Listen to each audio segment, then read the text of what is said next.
Hello. Let me introduce you to this beautiful painting. The title of the painting is All the Things Ahead Are Yours.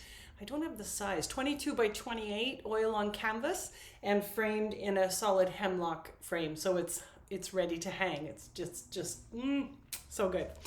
Part of my job as an artist is not only to create the artwork, but also to invite you in to get to know the artwork at a deeper level. Not just here's a pretty flower painting. There's more to it. There's more nuance to understanding this particular painting. So what I do is I do a question and answer with the painting. And it's a meditative, intuitive process that gives me more information about what this painting's trying to say or to convey. And I want to share that with you.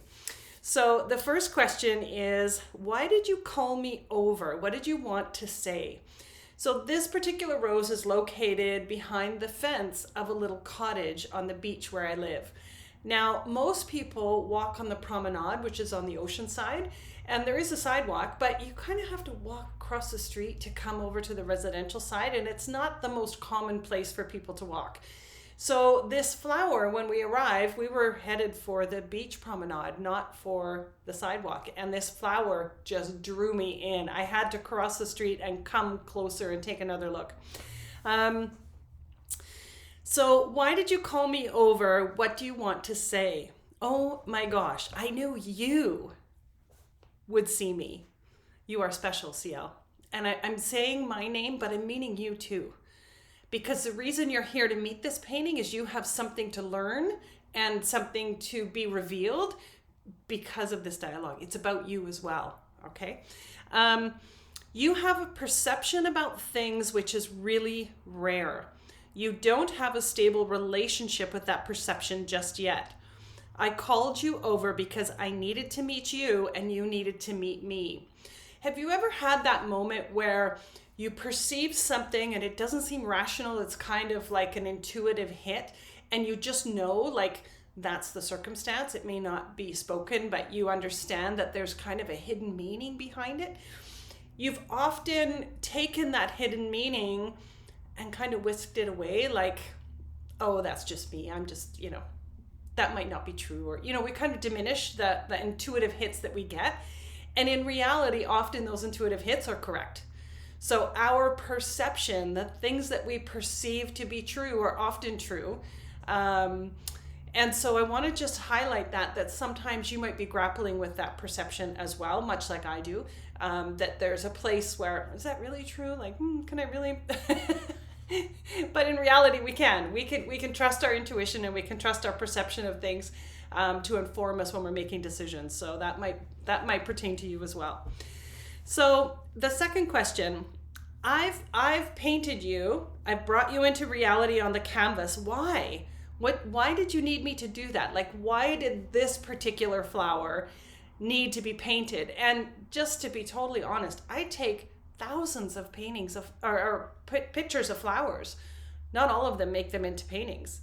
So what was it about this specific one that was so, like, has to be a painting? Like, what's that all about? This connection that we shared is a missing piece for so many people. To be seen is one of the greatest joys. By bringing me to life on canvas, you have captured my eyes, the eyes of the painting, so that I might see you and see who else needs to connect and be seen. Amazing. Like, honestly. We all need to be seen, right? And this flower is calling you over. It sees you and you see it. It's like this beautiful, like, exchange of energy. It's just so good. All right, question 3. You seem pretty unassuming, and I get that there is something exquisite about you. What is that? Within my variety of rose, I'm not extraordinary. However, being isolated and on my own here means that I can be seen for all that I am. So this rose was the only rose bush of this variety in this yard. It's just exclusive, right? There isn't like 6 of these same rose bushes all clustered together. No, there's only one. And this was the only bloom that was blooming. So there's something about that isolation that's important. So the uniqueness, my shape, my ability to see and be seen is all exquisite and it's all unique. I am you and you are me. You have often struggled with your aloneness, and your exquisiteness needs to be isolated, singled out in order to be appreciated. Don't be afraid of that. So there's times in my life where I felt really powerful or really strong or really beautiful or really, just felt like I was in my realm of genius, and I've been completely isolated. I haven't been surrounded by a group of people. And I don't know if you've experienced this, but sometimes in a group, we can feel even more alone because we aren't recognized. It's just a group, right? Whereas when we're standing on our own and we're standing confidently in who we are, it's damn attractive. People want to come and see us and chat to us and understand who we are. Like, how come you're so confident? What do you have over here? I want some of that. I want to get to know you. But sometimes we can feel like, I'm so isolated, there must be something wrong. That's not the truth. There is nothing wrong. Sometimes you are so exquisite and such a beautiful example that you need to be isolated. You need to be on your own just so you can stand confidently and be recognized for who you are and what you're doing in the world. So don't ever be afraid of that. So question 4, you live by the sea and I've never seen anything quite like you. Why are you thriving there? So this particular location gets thousands of people walking by in the summertime. So it's a very busy beachside town. So thousands of people encounter me because of my location. This is important because only a small portion will be aware enough to recognize me. I'm thriving because of those select few who can recognize me. It's powerful, it's direct, it's significant and life-changing. This recognizing of the exquisite. So here again is the idea that when we're in a crowd, we're often not recognized. And we don't need to be boastful. We don't need to be drawing attention to ourselves unnecessarily. It's just a matter of standing in our power and our confidence in who we are. And the right people will recognize us. Of those thousands that walk by, only a select few will recognize us. And those are the few that we want to pay close attention to because those are the ones who are gifted with the perception of the company that they keep, right? And that company is you, right? So there's a movement from foreground to background, a breath that seems to exhale. Tell me about that. So this background area is quite far in the distance. It's grasses, trees, there was a bit of stuff going on in the back. And then you've got this beautiful foreground. So there's this push and the pull from the distance and the foreground and the little bit of sky that's even further off in the distance. Spaciousness is necessary because energy hates to be trapped. The moving off and coming back is a respectful allowing that's necessary. This exquisite energy is not about forcing anything. Gentle evolution is inclusive. Just relax. You are making great strides. So there's one bud standing up. What can you tell me about that? It's ready to burst forth in confidence. It has my support. It is standing on my shoulders just as you can. Stand up, strong, confident. I've got you. Have you ever felt that? It's like, I've got you, right? This flower has got the blooming of that new bud. It already knows what's going to happen. It knows what the unfolding is all about. So this bloom can go forth with confidence because it already can see the path ahead. So that sense of holding, that wisdom, that energy of there's nothing scary here, you can move forward and bloom, right? All right, question 7. Your petals are unique because they have quite a point to them, and I find that remarkable. Tell me more. Sometimes beauty has an edge, a boundary that can be sharp. That's just the way it is. Boundaries need to be clear. Still beautiful and generous, but absolutely clear on where the edge lies.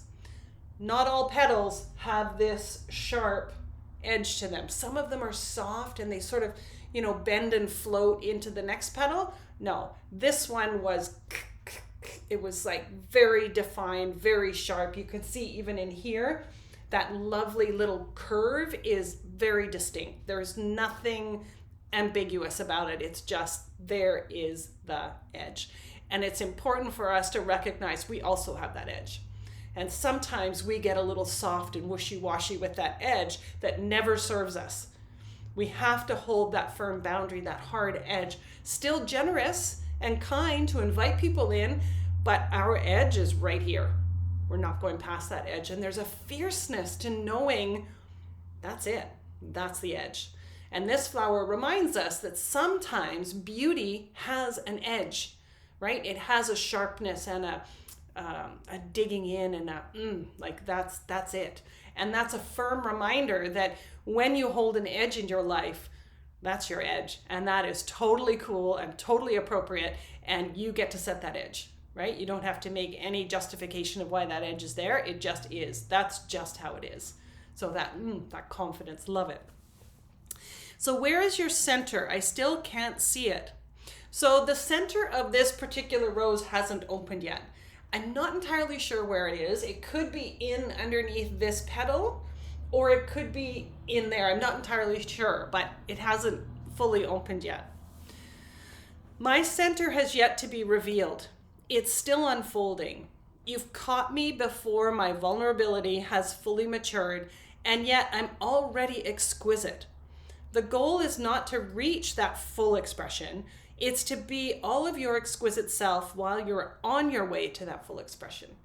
So we get this idea that when I heal from all my trauma, or when I'm more confident, or when I'm like somewhere off in the distance, when I'm different, then I could feel something. And I'm here to tell you that's just not how it works. That in your unfolding, you can be centered and grounded and sure of yourself, even though you haven't fully matured into your vulnerability. It's okay. You will get there. But we have this criticism that I'm not enough yet. Ooh, if I only, then I could be. No. Just be that now. Just be that now. Find the confidence to be fully expressed, who you are in the world, the gifts that you bring, the exquisiteness that you bring, perfection. And we don't need that full perfect expression. That's not the whole point. The point is, who are you today? Who is that perfect version of you today, right? And express that with confidence. It's so good. So good. So that's the end of my little dialogue with this painting. It's exquisite. It is one of the best paintings that I've painted. The energy, the feel, the color, all of these nuances of messaging that are steeped into this beautiful painting, they come with the painting. For you to just really ground in that you are exquisite, you already are exquisite, you don't need to change anything. It's okay to have an hard edge. It's okay to have some spaciousness and a bit of isolation. It's all good, right? It's all good. So I want you to know this painting is available for purchase. If you're interested, please message me and be happy to have that conversation with you. It is a gorgeous painting that will change the way you live. So thanks for joining me today.